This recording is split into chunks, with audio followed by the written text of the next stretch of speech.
ഏകദേശം 22 വർഷമായിട്ട് ഇത് പഠിപ്പിക്കുന്ന ആളാണ്. മരിച്ചുപോയ VR കൃഷ്ണയ്യർ സാർ എന്റെ ക്ലയന്റ് ആയിരുന്നു. അദ്ദേഹത്തിന്റെ ഭാര്യയുമായിട്ട് സംസാരിക്കുന്ന കാര്യം പറഞ്ഞു കഴിഞ്ഞാൽ അതിന് നൂറുകണക്കിന് ന്യായങ്ങളും മറ്റുള്ളൊക്കെ പറയാൻ ഇവിടെ തീർച്ചയായിട്ടും ആൾക്കാരുണ്ടാവും. പിന്നെ എതിർക്കാനാണെങ്കിൽ, ശബ്ദം കൂട്ടി എതിർക്കാനാണെങ്കിൽ അതിനും എനിക്ക് സാധിക്കും. പക്ഷെ ഇപ്പൊ ഇപ്പുറത്തിരിക്കുന്ന ചിലര് മൈക്ക് കിട്ടിക്കഴിഞ്ഞാൽ മൈക്ക് കൊടുക്കാതെ സീൻ ക്രിയേറ്റ് ചെയ്തിട്ട് ഷോ ഒരു ശാസ്ത്രീയ വശം ചർച്ച ചെയ്യാതെയാണ് നമ്മുടെ ചർച്ച പോകുന്നത്. ഞാനതിന് മറുപടി പറയാം. അല്ലല്ല, അവര് സംസാരിക്കാൻ സമ്മതിക്കുന്നില്ല. ഞാനതിന് മറുപടി പറയാം. ഇദ്ദേഹം 20 വർഷമായിട്ട് ഓജോ ബോർഡ് പഠിപ്പിക്കുന്ന ആളാണ്. ഐഡിയോ മോട്ടോർ എഫക്റ്റ് എന്ന് പറയുന്ന ഒരു മസ്തിഷ്ക പ്രതിഭാസമാണ് ഓജോ ബോർഡ് കളിക്കുന്നവരുടെ കൈകളെ ചലിപ്പിക്കുന്നതെന്ന് ന്യൂറോ സയൻസ് തെളിയിച്ചിട്ട് പതിറ്റാണ്ടുകളായി 20 വർഷമായിട്ട് ആ തട്ടിപ്പ് കൊണ്ടാണ് ഇദ്ദേഹം ജീവിക്കുന്നതെന്നാണ് എനിക്ക് മനസ്സിലാവുന്നത്. ഓജോ ബോർഡ് പഠിപ്പിക്കുകയാണെന്ന് പറഞ്ഞ് തട്ടിപ്പ് കൊണ്ട് ജീവിക്കുകയാണ് ഈ വ്യക്തി. 19ാം നൂറ്റാണ്ടിന്റെ അവസാനം ഐഡിയോ മോട്ടോർ എഫക്റ്റ് എന്ന് പറയുന്ന മസ്തിഷ്ക പ്രതിഭാസമാണ്, ന്യൂറോ സയന്റിഫിക് ആയിട്ട് എക്സ്പ്ലെയിൻ ചെയ്യാൻ പറ്റുന്ന ഒരു പ്രതിഭാസമാണ് ഓജോ ബോർഡിൽ ആ നാണയത്തിൽ കൈവയ്ക്കുന്ന ആളുകളുടെ വിരലുകളെ ചലിപ്പിക്കുന്നത് എന്ന് മോഡേൺ സയൻസ് വ്യക്തമാക്കിയിട്ടും ഇപ്പോഴും ആ തട്ടിപ്പ് തുടരുകയാണ്.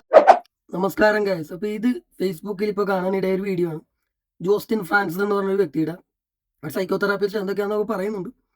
അതിനൊരു വാലിഡിറ്റി ഇല്ലാത്ത സംഭവമാണ്. അത് അറിയാവുന്നവർക്ക് അറിയാം, അല്ലാത്തവർക്ക് അറിയാൻ പാടില്ല. കാരണം ഇത് വയറ്റിപ്പഴപ്പാണ്. അപ്പൊ എന്തെങ്കിലുമൊക്കെ ഇങ്ങനെ പറഞ്ഞു കിടക്കുമെന്നുള്ള അല്ലാണ്ട് സ്വന്തമായിട്ടൊരു അനുഭവമൊന്നും ഇല്ല. എന്നിരുന്നാലും ഇദ്ദേഹത്തിന്റെ വീഡിയോകള് എനിക്ക് എന്റെ ഫീഡിലൊക്കെ വരാറുണ്ട് ഈ അടുത്തിടെയായിട്ട്. അപ്പൊ ചില വീഡിയോകൾ ഞാൻ നേരത്തെ ചെയ്തിട്ടുണ്ടായിരുന്നു. കാര്യം ഇങ്ങനെ കുറെ ആൾക്കാരുണ്ട്, ഇങ്ങനെ തന്നെ നടക്കുന്ന ആൾക്കാരുണ്ട്. ഓരോരുത്തരുടെ ഓരോ രീതിയാണല്ലോ. അപ്പൊ അവർക്കൊരു ക്രൗഡ് ഉണ്ട്, ഇങ്ങനെ സയന്റിഫിക് ക്രൗഡ് എന്ന് പറയാം. ശാസ്ത്രം എന്ന് പറഞ്ഞാൽ എന്താ സംഭവം, ശാസ്ത്രം എന്ന് പറഞ്ഞിട്ടുണ്ട്. ബാക്കി എല്ലാവരും ഇതാണ് ശാസ്ത്രം എന്ന് പറയുമ്പോൾ അവര് വലിയ സംഭവങ്ങളായി അങ്ങനെ ചിന്തിക്കുന്ന ആൾക്കാരൊക്കെ ഉണ്ട്. അപ്പൊ ഇത് ചെയ്യാനുള്ള പ്രധാന കാരണം എന്താണെന്ന് വെച്ച് കഴിഞ്ഞാൽ, ഇദ്ദേഹത്തിന്റെ ഈ വീഡിയോ കണ്ടിട്ട് ഞാൻ കമന്റ് എടുത്ത് നോക്കി കഴിഞ്ഞപ്പോഴത്തേക്കും ഒരു ബഹുഭൂരിപക്ഷം വരുന്ന ആൾക്കാർ, ഈ ശാസ്ത്രകോളികൾ ഇങ്ങനെ പറയുന്നുണ്ട്, താങ്കളുടെ പ്രസന്റേഷൻ ഇങ്ങനെയുള്ള സംവാദങ്ങൾക്ക് ആപ്റ്റ് ആയിട്ടുള്ള വളരെ കറക്റ്റ് ആയിട്ടുള്ള കാര്യങ്ങളാണ്, ചുരുങ്ങിയ സമയത്തിനുള്ളിൽ ഇങ്ങനെയുള്ള കാര്യങ്ങൾ പറഞ്ഞു വെക്കാൻ കഴിയാന്നുള്ള കഴിവാണെന്നൊക്കെ പറഞ്ഞു. അത് തന്നെയാണ് ഇപ്പുറത്തിരിക്കുന്ന ആളും പറയുന്നത്. ആ സ്പെക്സ് വെച്ച ആൾ 22 വർഷമായിട്ട് ഓജോ ബോർഡ് പഠിപ്പിക്കുകയും അല്ലെങ്കിൽ അതിൽ പ്രവർത്തിക്കുകയും അതിനെക്കുറിച്ച് പ്രാവീണ്യമുള്ള ഒരു വ്യക്തി എന്ന് പറയുന്ന വ്യക്തി. അദ്ദേഹം പറയുന്ന കാര്യങ്ങൾ അതാണ്. ബാക്കിയുള്ള ആരെ കൊണ്ടൊന്നും പറയിപ്പിക്കാതെ പട്ടിഷോ കാണിക്കുന്ന ഒരു സംഭവമാണ്. ഇതൊരു പട്ടിഷോയാണ്. കാര്യം വെച്ചാൽ ഇയാൾ പറയുന്ന കാര്യങ്ങൾ അജിനോ മോട്ടോർ എന്നൊക്കെ പറയുന്നുണ്ട്. അതൊന്നും അല്ല സംഭവം. അതൊരു ഭാഗത്തുണ്ട്, അത് വേറെ സംഭവമാണ്. അതേ ശാസ്ത്രത്തിന് പറയാൻ പറ്റുള്ളൂ. ഈ ശാസ്ത്രകോളികൾ മനസ്സിലാക്കേണ്ട ഒരു കാര്യം എന്ന് വെച്ച് കഴിഞ്ഞാൽ, ശാസ്ത്രം ശരിയൊന്നും അല്ല എപ്പോഴും. മനസ്സിലായ? ശാസ്ത്രം എന്ന് പറഞ്ഞുകൊണ്ടിരിക്കുന്ന ആൾക്കാർ പറയുന്നതാണ് ഈ ശാസ്ത്രം എന്ന് പറഞ്ഞാൽ. മനസ്സിലായ? ശാസ്ത്രത്തിൽ അറിയാത്ത കുറെ കാര്യങ്ങളുണ്ട്. ഈ പറഞ്ഞു വെച്ചിട്ടുള്ള കാര്യത്തിൽ തന്നെ കുറെ തെറ്റും ശരികളും ഒക്കെ ഉണ്ട്. അപ്പൊ സ്വന്തമായിട്ട് അനുഭവം വേണം. ഇത് ഇത് സയന്റിഫിക് ജാർഗൻസ് എന്ന് പറയും നമ്മൾ. ഈ കുറെ സയന്റിഫിക് ജാർഗൻസ് ആയിട്ടുള്ള വാക്കുകൾ അങ്ങനെ പറയുന്നവന്മാരെ വിശ്വസിക്കാരെന്നല്ല, അവന്മാർക്കൊന്നും അറിയാൻ പാടില്ലെന്നാണ് നിങ്ങൾ മനസ്സിലാക്കേണ്ടത്. കാരണം അവന്മാർക്ക് വേറെ ആരോ എഴുതി വെച്ചിരിക്കുന്ന കാര്യങ്ങൾ വായിച്ച് പഠിച്ചിട്ടാണ് ഈ പറയുന്നത്. ഇന്ന സ്ഥലത്ത് 19ാം നൂറ്റാണ്ടിൽ തേങ്ങ ഉണ്ടാക്കി ഇജിനോ മോട്ടോർ സംഭവം തെളിയിച്ചത്. ഒരു തേങ്ങയും തെളിയിച്ചിട്ടില്ല. അത് അങ്ങനെ അനുഭവം ഇല്ലാത്തവർ പറഞ്ഞു വെച്ചിട്ടുള്ള കാര്യങ്ങളാണ്. അത് എടുത്തു വെച്ചിട്ടാണ് ഇവനൊക്കെ ഈ പറയുന്നത്. ഇത് ഇങ്ങനെ ഒരു സംഭവം മാത്രമല്ല, ഒരുപാട് എണ്ണങ്ങളുണ്ട് ഇങ്ങനെയുള്ള അപരാധികൾ. അവരെ എന്റർടൈൻ ചെയ്യുന്ന ഒരു ക്രൗഡ് ഉണ്ട് ഇങ്ങനെ. കാര്യം ശാസ്ത്രം എന്ന് പറയുമ്പോൾ ഞങ്ങൾക്കെല്ലാം മനസ്സിലാണ്. ശാസ്ത്രം ഇന്നൊന്ന് പറയും, നാളെ മാറ്റിയും പറയും. കാരണം ശാസ്ത്രം എന്ന് വെച്ചാൽ ഒരു റെക്കോർഡിക്കൽ സംഭവമാണ്. ഇത് പറഞ്ഞു മതിയായി അല്ലേ? ഇതൊരു എന്താ പറയുക, ഒരു എക്സ്പ്ലനേഷൻ. അത് എക്സ്പ്ലെയിൻ ചെയ്യാൻ പറ്റാത്ത കാര്യങ്ങൾ അവർക്ക് എങ്ങനെയെങ്കിലും ഒന്ന് എക്സ്പ്ലെയിൻ ചെയ്യണമെന്ന് വരുമ്പോഴാണ് ഈ ശാസ്ത്രം എന്ന് പറയുന്നത്. യഥാർത്ഥ ശാസ്ത്രം എന്നൊരു സംഭവമുണ്ട്. അത് തിരഞ്ഞു പിടിച്ച് സ്വന്തം അനുഭവത്തിൽ നിന്ന് വരുന്ന സംഭവമാണ്. പഠിക്കണം, അനുഭവം ഉണ്ടാണ്. മനസ്സിലായി? ഇപ്പൊ തീയിൽ കൊണ്ട് കൈവച്ചാൽ കൈ പൊള്ളും എന്നുള്ളത് തിയറട്ടിക്കലി പറയുന്നവന് അറിയാം. കൈ വെക്കാത്തവന് അതിന്റെ യഥാർത്ഥ അറിവില്ല. വെക്കുന്നവനറിയാം. പൊള്ളുമ്പോൾ മനസ്സിലാവും, പൊള്ളുമ്പോൾ എന്ത് ഫീലുണ്ട്, എവിടെ പൊള്ളും, എത്ര ദിവസം എടുക്കും അത് ഉണങ്ങാൻ, ഏതൊക്കെ മരുന്ന് വെക്കണം, അതുവരെ എന്തൊക്കെ പ്രോസസ്സാണ് അതിൽ നടന്നുകൊണ്ടിരിക്കുക. അങ്ങനെ എന്താ പറയുക, ഒരു കമ്പൈൻഡ് ഒരു ഇന്റഗ്രേഷൻ വരും. ആ ഒരു മസിൽ മെമ്മറി, ആ ഒരു അനുഭവം വരും. നിങ്ങൾ ഇന്റഗ്രേറ്റ്, അതാണ് അറിവെന്ന് പറഞ്ഞത്. അതാണ് ഞാൻ അല്ലാണ്ട് കണ്ടവൻ പറഞ്ഞു വെച്ചേക്കണം. അതിന് തിയറിറ്റിക്കലായിട്ട് എടുത്ത് പഠിക്കണമല്ല സംഭവം എന്ന് പറഞ്ഞത്. ഇപ്പൊ നമ്മുടെ എന്താ പറയുക, മരപ്പണി പോളിടെക്നിക്കിൽ നിന്ന് പഠിച്ചവനും ആശാന്റെ കൂടെ നിന്ന് പഠിച്ചവനും അനുഭവത്തിൽ നിന്ന് പഠിച്ചവനും എന്നുള്ള വ്യത്യാസം മാത്രമേ ഇതിനകത്തുള്ളൂ. ഇങ്ങനെയുള്ളവന്മാർക്ക് ഒരു തേങ്ങ പറയാൻ പറ്റില്ല. ഇപ്പൊ ഇവൻ പറയുന്നുണ്ട് ഇഡിയോ മോട്ടോർ റെസ്പോൺസ് എന്നൊക്കെ പറഞ്ഞു. ഇഡിയോ മോട്ടോർ റെസ്പോൺസ് ഇവൻ അനുഭവിച്ചിട്ടുണ്ടോ? ഇല്ല, വെറുതെ പറയുന്നതാണ്. അങ്ങനെ ഇദ്ദേഹം പറയുന്ന ഏത് സയന്റിഫിക് ജാർഗൻസ് അല്ല അവിടെ നിൽക്കുന്നത്. ഞാനെങ്ങനെ അവിടെ വന്നിരുന്നെങ്കിൽ വായ മൂടിച്ചു കൊടുത്തേനെ. ഇതൊരാൾക്കും പറ്റുന്നില്ല. ഇതിങ്ങനെ പറയുന്നതുകൊണ്ടിട്ടാണ്. പിന്നെ ആ ശ്രീകണ്ഠൻ നായർ അതിന്റെ ഇടയിൽ കിടന്ന് വിരകുന്നതുകൊണ്ടിട്ടും കാര്യമൊന്നും പറയാൻ പറ്റില്ല. പിന്നെ ഇത് അങ്ങനെ ഒരു മാസ് ക്രൗഡിന് മനസ്സിലാക്കിക്കാൻ പറ്റുന്ന കാര്യമൊന്നുമല്ല. ഇതിനുള്ള അത്യാവശ്യം പറയാനാണെങ്കിൽ ഓജോ ബോർഡ് എന്ന് പറഞ്ഞ ഒരു ഡിവിനേഷൻ ടൂളാണ്. അങ്ങനെ പല ടൂളുകളും ഉണ്ട്. ഓജോ ബോർഡ് മാത്രമല്ല, കാർഡ്സ് ഉണ്ട്, പല കാര്യങ്ങളും. മെസ്സേജ് കൺവേ ചെയ്യാനുള്ള സാധനങ്ങളാണത്. അതിന്റെ പവറല്ല, പവർ നമ്മുടെ പവറാണ്, വിളിക്കുന്നവരുടെ പവറാണ്. മനസ്സിലായ? വിളിക്കുന്നവന്റെ പവറാണ് പവർ. അതിനാണ് വരുന്നത്. അതിന്റെ ഒരു ടൂള് മാത്രമാണ് ഇത്, അതിന്റെ അല്ല പവർ.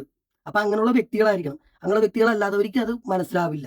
അതിന് അങ്ങനെയുള്ള വ്യക്തികൾക്ക് അങ്ങനെ ഒരു ഇൻഗ്രീഡിയൻസ് ഉണ്ട് ഉള്ളിൽ. അവരറിഞ്ഞോ അറിയാതെയോ അവർക്ക് പലർക്കും അത് അറിയാൻ പാടില്ല. ഈ വ്യക്തി ഈ ഓരോ ബോർഡിനെ പഠിപ്പിക്കുന്ന വ്യക്തി എന്ന് പറഞ്ഞാൽ അദ്ദേഹത്തിന് അതിന്റെ പരിപൂർണമായിട്ടുള്ള അത് എന്തുകൊണ്ട് അദ്ദേഹത്തിന് അനുഭവം ഉണ്ടാകുന്നുള്ളതൊന്നും അദ്ദേഹത്തിന് ഒരുപക്ഷെ വിശദീകരിക്കാൻ പറ്റില്ല. അങ്ങനെ വിശദീകരിക്കാൻ പറ്റുന്ന വ്യക്തിയാണെങ്കിൽ ഇവനെ ഇങ്ങനെയുള്ള മരുന്ന് അയാളുടെ മുമ്പിൽ നിന്ന് പറയൂല. അയാൾ അതിനകത്ത് കോൺസെൻട്രേറ്റ് ചെയ്തിട്ടില്ല. അയാൾക്ക് അറിയാം അയാളുടെ എന്തോ ഒരു അയാളുടെ ഒരു ടെക്നീക്കുണ്ട്, ആ വ്യക്തിയുടെ ടെക്നീക്കുണ്ട്. ആ വ്യക്തിയുടെ ടെക്നീക്ക് വെച്ചാണ് അദ്ദേഹം പഠിപ്പിക്കാൻ ശ്രമിക്കുന്ന ആക്കുകൾ. അപ്പൊ ഇത് ശരിയാണോ, ഉള്ളതാണോ ഇല്ലാത്തതാണോ? ഉള്ളതാണ്, തീർച്ചയായിട്ടും ഉള്ളതാണ്. അതിനകത്തൊരു സംശയമൊന്നുമില്ല. പിന്നെ ഇതിനകത്ത് വേറെ മറ്റു പല വശങ്ങളുണ്ട്, അതൊന്നും ഒരു വീഡിയോയിൽ നിൽക്കില്ല, അത് വലിയ കാര്യങ്ങളാണ്. പിന്നെ ഇത് ഡേഞ്ചർ ആണോ? ഡേഞ്ചർ ആണ്. അപ്പൊ അതുകൊണ്ടിട്ടാണ് നമുക്ക് തെളിയിക്കാൻ പറ്റാത്തതും തെളിയിക്കേണ്ട ആവശ്യമില്ലാത്തത്. അല്ലാത്ത നമ്മുടെ അടുത്ത് ഒരു പട്ടിയെടുത്തും തെളിയിക്കേണ്ട ആവശ്യമില്ല, ഒരുത്തൻ്റെ അടുത്തും തെളിയിക്കേണ്ട ആവശ്യമില്ല. സയന്റിഫിക് പറഞ്ഞുകൊണ്ടിരിക്കുന്ന സയന്റിഫിക് പറയാം. യഥാർത്ഥ സയൻസ് എന്ന് പറയുന്നത് ഇതാണ്, മനസ്സിലായോ? അല്ലാണ്ട് എഴുതി വെച്ച സംഭവം പഠിക്കുന്നതല്ല, അനുഭവത്തിൽ നിന്ന്. അതും അങ്ങനെയുള്ള വ്യക്തികളായിരിക്കണം, അപ്പോഴതിനെയാണ് സയൻസ് എന്ന് പറയുന്നത്. അപ്പൊ ഇത് സയൻസ് ആണ്, ഇതും സയൻസ് ആണ്. മറ്റുള്ളവർക്ക് അത് ആയിരിക്കും മനസ്സിലാകാത്തത്, സയൻസ് ആണ്. പിന്നെ ആളുടെ മുമ്പിൽ ആളാകാനും പട്ടിഷോ കാണിക്കാനൊക്കെ കുറെ ഇഡിയോർ മോട്ടോർ റെസ്പോൺസ് നിങ്ങൾ വേറെ കുറെ ഇതിക്ക് മുമ്പ് ഞാൻ ഇദ്ദേഹത്തിനെതിരെ ചെയ്ത വീഡിയോയിലൊക്കെ പറഞ്ഞിട്ടുണ്ട്. കുറെ സയന്റിഫിക് ചാനൽസ് എടുത്ത് വെച്ച് തുപ്പുവാണ്, അല്ലാണ്ട് വേറൊരു തേങ്ങ അറിയില്ല. ഇത് വൈറ്റിപ്പഴപ്പാണ്. സൈക്കോതെറാപ്പിസ്റ്റ് എന്നൊക്കെ പറഞ്ഞ് നടക്കണം പറഞ്ഞാൽ ലിമിറ്റഡ് പെർസെപ്ഷൻ ആണ്. തെക്കോട്ട് നോക്കിയിട്ട് വടക്കോട്ടുള്ള സംഭവം വടക്കിരിക്കുന്ന സംഭവം എങ്ങനെ കാണാനാണ്? വടക്കോട്ടുള്ള സംഭവം കാണണമെന്ന് വെച്ച് കഴിഞ്ഞാൽ അങ്ങോട്ട് തിരിയണം, എന്നാലേ ആ സംഭവം നടക്കുള്ളൂ. ഇതിങ്ങനെ തന്നെ നോക്കിക്കൊണ്ടിരുന്ന് കഴിഞ്ഞാൽ ഇന്നത്തെ ശാസ്ത്രത്തിൽ ഒന്നും പിടിക്കാൻ പറ്റാത്ത സംഭവമാണ്. മനസ്സിലാക്കില്ല, കാരണം അങ്ങനെയല്ല ഇത് വർക്ക് ചെയ്യുന്നത്. ഈ ശാസ്ത്രം പറയുന്ന പോലെ ഈ ഫിസിക്സോ നിലവിലുള്ള ഫിസിക്സോ കെമിസ്ട്രിയോ ബയോളജിയോ ഇതൊന്നിലും ഒതുങ്ങാത്തൊരു സംഭവമാണ് എന്ന് പറയാം. അപ്പൊ പിന്നെ ആ ഫോർമാറ്റിൽ എങ്ങനെ ഇരിക്കും? ആ ഫോർമാറ്റ് ആ അളവ് പോലെ വെച്ചുകൊണ്ട് നിങ്ങൾ എങ്ങനെ ഇതാക്കും? 2 ലിറ്റർ കൊള്ളുന്ന ഒരു ബക്കറ്റിൽ 5 ലിറ്റർ കയറുമോ? ഇല്ല. അതിന് 5 ലിറ്റർ തന്നെ വേണം. അത്ര 5 ലിറ്റർ ഇല്ല, കൊച്ചാണ് ഇവനൊക്കെ, അത്രേ ഉള്ളൂ, അത്രയും സംഭവം ഉള്ളു ഉള്ളില്. അത് എടുത്ത് വെച്ച് തുപ്പിട്ട് വലിയ പാട്ടിഷോ കാണിക്കാനാണ്.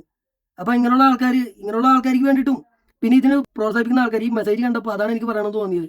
താങ്കളുടെ പ്രസന്റേഷൻ വളരെ ഇങ്ങനെയുള്ള കാര്യത്തിന് ആപ്റ്റായിട്ടുള്ള കാര്യമാണ്. അപ്പൊ അങ്ങനെയുള്ള ഒരു മനസ്സിലാക്കേണ്ട ഒരു കാര്യമാണ്, പ്രസന്റേഷൻ ഒന്നും ഇല്ല, കുറച്ച് സയന്റിഫിക് ജാർഗൺസ് ഉണ്ട്, ആർട്ടിക്കിൾസും മറ്റേ തേങ്ങ മാങ്ങയെ കൊണ്ട് അവർ എഴുതി വെച്ചിട്ടുള്ള അതെടുത്ത് വെച്ചൊന്നും തുപ്പാൻ ഒരു പ്രസന്റേഷന്റെ ആവശ്യമില്ല, മനസ്സിലായ? അതിങ്ങനെ തുപ്പുന്നെന്ന് മാത്രമേ ഉള്ളൂ. അത് തുപ്പിയിട്ട് വല്ല കാര്യമുണ്ട്? അതിനകത്ത് സത്യമില്ല. അറിയാൻ പറ്റാത്ത കാര്യമാണ് പറയുന്നത്. പിന്നെ എന്തിനീ വാർത്തളം തളർന്ന്? അപ്പൊ അനുഭവം ഉള്ളവർക്ക് പോയി പഠിച്ചിട്ട് വരിക. ഇങ്ങനെയുള്ളവർക്ക് അല്ലെങ്കിലും പഠിക്കാൻ പറ്റില്ല. കാര്യം വെച്ച് കഴിഞ്ഞാൽ ഉമ്മരുടെ ലോകം തന്നെ ഇല്ലാണ്ടായി പോകും. കാരണം സൈക്കോതെറാപ്പിസ്റ്റ് എന്നൊക്കെ പറഞ്ഞ് നടക്കണം, ഇവനെ കൊണ്ട് വല്ല ഗുണമുണ്ടോ? ഇല്ല. ഇങ്ങനെ തള്ളാന്ന് മാത്രമേ ഉള്ളൂ. സയൻസ് എന്ന് പറഞ്ഞ് ഉത്തരം കിട്ടാത്ത എന്തെങ്കിലും ഒരു കാര്യത്തിൽ എന്ന് പറയുമ്പോൾ എന്തെങ്കിലും അവർക്ക് കയറി കണ്ടുപിടിച്ചൊരു വാക്കൊക്കെ എടുത്ത് തുപ്പും, അത്രേ ഉള്ളൂ. അല്ലാണ്ട് ഇതിനകത്ത് വേറെ കാര്യമൊന്നുമില്ല. പ്രസന്റേഷൻ്റെ ഒരു തേങ്ങയില്ല കേട്ടോ, അങ്ങനെ തെറ്റിദ്ധരിക്കരുത് ആൾക്കാർ. ഓക്കെ.